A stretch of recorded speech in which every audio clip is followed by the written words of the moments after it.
welcome to another Linfield Coaches CatChat. Joe Stewart here with head Linfield football coach Joseph Smith. Coach Smith, how you doing today? Doing well, thanks. And you guys are coming off another great road win against a tough conference opponent, George Fox. 37-10 win in Newburgh, and George Fox really brought it there to start the game. They played some really tough football, especially in that first half. And it seems like you guys get that a lot because when you're the reigning conference champs and the top team year in and year out, teams want to knock you off, and they're probably going to bring their best stuff pretty much every game. How have you guys been able to, or how do you think this team has dealt with the pressure of getting another team's best effort every week, and also just with the pressure of, at this point, being a pretty great team and just trying to, be the best team they can be every week? Sure. Well, I think that's, obviously something we've dealt with for, what seems like about 2 decades now, and a little bit of a lull kind of in the late 2000s, but it's been a long time that since we've had to really worry about anybody other than ourselves, and so we've been pretty self-referent for a long time, and I think that's the goal to to really try to play consistent football is to not be satisfied with how you play relative to your opponent, but how well you play relative to what you're capable of. And so there's been a lot of games this year that we've scoreboard-wise played really well, but we've been a little upset maybe we didn't play better, and there's been a few games that I felt we played really well when the scoreboard wasn't maybe reflective of that. And so I think that's the key in any good program that's consistent year in, year out. They're generally pretty self-referent in their measure of success, and certainly we've done that. So so our guys, I hope, are just used to that. I hope they're just that's how they've been trained to think and how they've been trained to prepare. And our goal is to try to get better literally every day, and no matter who we're playing, so that we can be good enough to stand before the best in the country and be measured hopefully come December. So with that goal in mind, it's really not who we're playing Saturday as much as this is a chance to test ourselves, to get better and grow, and because we know we have so much more room to develop it that we need to get better. So that's a long answer, but that's probably why. That's all right. So it was a great special teams day as well on Saturday. It kind of helped set the tone in a lot of areas. And Gavin Dalziel walks away with 3 made field goals. Obviously, McLean, Stone King, Paul Thye, we know what they can do on returns. But overall, that return unit doing a great job of setting up excellent field position all day. What do you think out of that group and how they've come along? And not just the guys that get points and get yards, but the ones that help set them up all the way too. Obviously, field goal unit had a couple shaky moments early in the year, looked much more solid on Saturday. Punt returns, they just keep setting you up well every time, it seems like. The field position was one of the better I've ever seen. I feel like we had one of those earlier in the year too. I can't whatever game was. Yeah, maybe Puget Sound. Everything was a short field, but George Fox would have been better just going for it on 4th down. I mean, literally, their net punt was so bad that they would have been much better just going for it. But and anytime you see that, that's not just the returners, as you mentioned. That's really the hold-up guys doing a very good job of being sound in their rush so that fakes don't happen. As we had one hurt us earlier in the year. I think we've been better on that since then. We're back to 50% defending fakes. So we want to get that up higher, but we were 0 for 1 for a while. Yeah.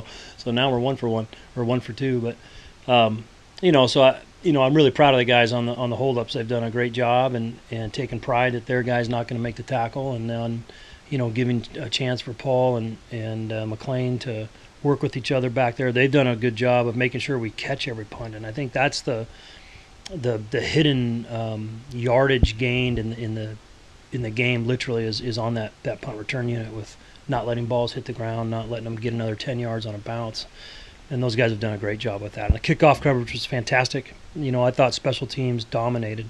The kickoff game was very fine, and certainly the punt game was good. You did, though, on the last special teams play of the first half, lose Cutter Hillock, junior safety, been playing really well as part of that secondary unit this year, and obviously on special teams as well. First of all, how's he doing? Have you gotten to talk to him much? And how did you think the team did rallying in the second half after that was really one of the more major injuries we've seen this season?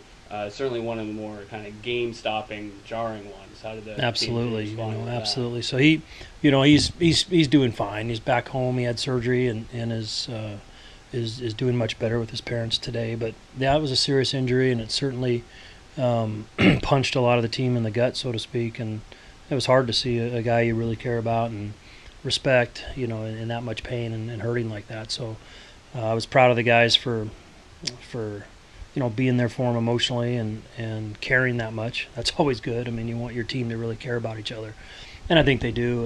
And so that did hurt, but our thoughts and prayers are still with them. Of course. The defense showed a lot of the big play ability on Saturday, and they've really started to over the last few games. You had the 2 interceptions and the fumble recovery, 6 takeaways now in the last 2 games, and of course 9 tackles behind the chains as well. How does that help the energy of the game, not just for the defense, but for the offense as well, when you got so many playmakers all over the field that are just completely changing the game and taking away what would be big opportunities for the opponents? Well, that's been the goal every year, is to try to put as many playmakers on the field as you can. And, if you could have a team full of Derek Thomas and Lawrence Taylor and Deion Sanders and Lester Hayes, the Ronnie Lotts, you'd love that. But, and I feel like we're getting there, as the back row develops and gets more experience, and they just need reps. There's just no shortcut. You can't shortcut that process. It just takes time. Takes having been beaten quite often. You got to learn through failure a lot, so there's some growing pains you just have to go through, and I feel like those guys are doing that, and they're learning what techniques work for them and what style works for them, as well as how to play together and how to mesh that back row together with one another. So I'm really proud of those guys. Our coaches have been working really hard with them, and the players have been really low ego, high output about it. They've taken a lot of criticism, they've taken a lot of coaching, and I'm really proud of their mentality to just focus on getting better, because they have, and it's tangible. You can see it. And then on offense, it wasn't necessarily the most explosive statistical game. Some of that, of course, was the excellent field position that you didn't have very far to go most of the time.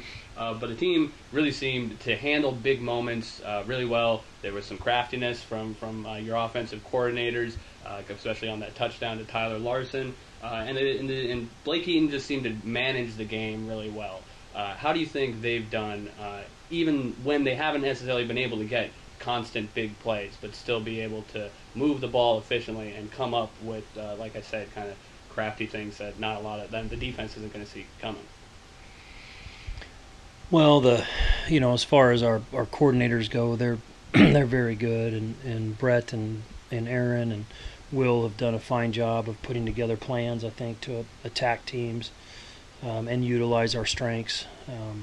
So there's a lot more of that, to be honest. They're very good coaches. And I thought the game was really a tale of our offensive line played very well. And of all the positions, I thought they had one of their better days.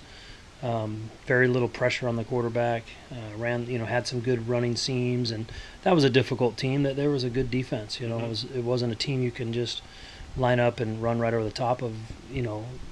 With regularity, but we had to wear them down a little bit. I felt like our guys, got better as the game went on in terms of the running game, and we stayed with it and didn't abandon it. Obviously, our receivers are so talented. I think you can just say heck with the run and go throw all you want, but that's something we're trying to get better at, and I thought that I'm just sure that our running game. I'm sure if you looked at the stats, it was much better in the third and fourth quarter. And so I felt like that was really the reason why the game went the way it did, is we sort of were in control. We played a little bit conservative and just let our defense grind them away. Yeah. Just quickly, you mentioned the coaching there, including Coach Will Heck. It's pretty rare for you to give out game balls after, but everybody has seen the video at this point on social media of you giving that game ball to Coach Heck. What went into that decision, and just we've talked about him a couple times, but what he's helped bring to the staff and to the program this year? Well, I didn't know that was on social media, so maybe one person hasn't seen it, but that'd be me. But I'm just really proud of Will, and haven't really had a chance to maybe express that to him and the team, but I Coach Wickery was a tremendous coach here, and I really worried about his loss, in terms of he added so much to our team, and Will's younger. He doesn't have that experience, that Coach Wick had, but he has so many other of his attributes, and I think he's really good and very deserving of that attention. Hard to believe, but tomorrow is November, and you host Willamette this weekend, Senior Day, and then you'll finish the season at Lewis and Clark on November 12th. Where are you hoping to see improvement in these last couple weeks of the regular season? Well, I'd like to, continue to improve in our special teams. I think there's a few things we can continue to get better there. But I really think the next 2 weeks for us is going to be a concerted effort to get healthier. We've taken some injuries here and there, so I really want to get our guys physically ready for, if we can continue to get better, for hopefully a strong push, into December if we can. But that's probably priority one is get our team healthy and ready for what's going to be a pretty strong challenge. Once again, Wildcats are back at home this week in McMinnville, hosting Willamette for Senior Day. It'll also be our Pacific Office Automation Hall of Fame game. So going to be a great day here in McMinnville. Kickoff at 1:05. Sure hope you come down and cheer on the Cats in person, but we'll have live coverage for you on the Linfield Sports Network and Portland CW. Coach, good luck this weekend. Thanks for the time. Thank you.